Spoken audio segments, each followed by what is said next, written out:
In this video we're going to think more about the Merchant of Venice, and in particular about one of the most important moments in any Shakespeare story, the midpoint.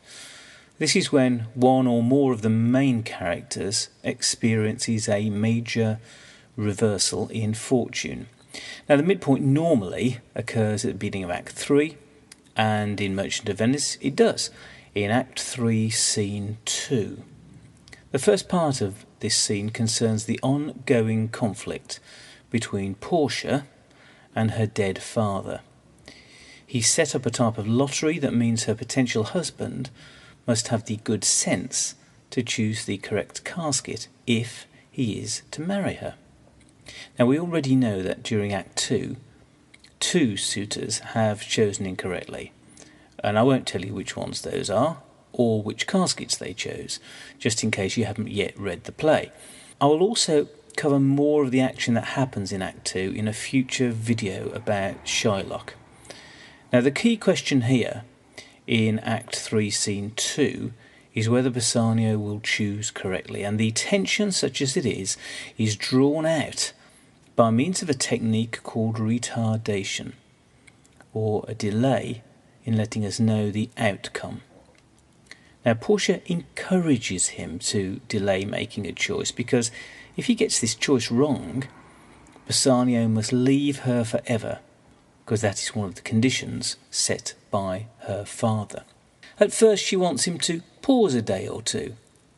Then she wants to detain him for some month or two. And finally this repetition of terms for slowing time. Peace, eke, and draw out, all of which emphasise Portia's desire for delay. Nevertheless, Bassanio does choose, claiming that it would be torture to delay things further. He mentions the idea of a rack again, and he chooses correctly.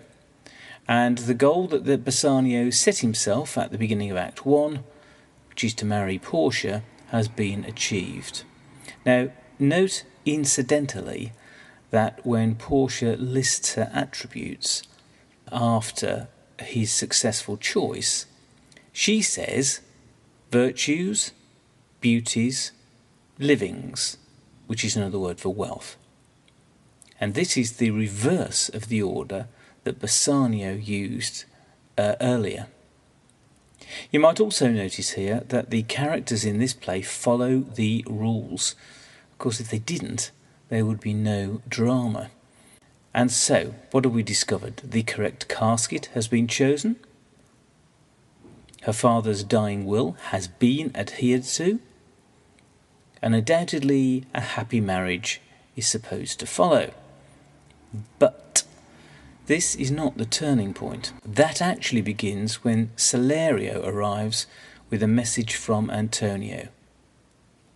Antonio's ships have all been lost at sea, we hear, and Antonio must now pay with his life because Shylock is demanding his pound of flesh from nearest to the heart as part of his bond. Antonio's letter asks if Bassanio might be there at his death, a reasonable request, but also notice that there's a degree of emotional blackmail here.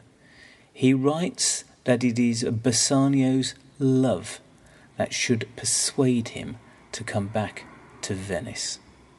Now, because we know Bassanio feels in debt to Antonio in both love and money, which you'll remember from another video, he has little choice but to leave Portia and to return to Venice. Otherwise, he's going to feel racked by guilt for the rest of his life.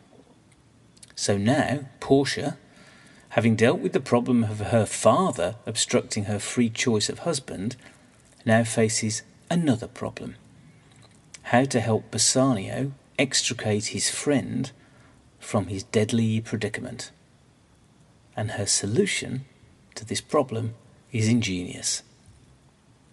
But more about that in another video.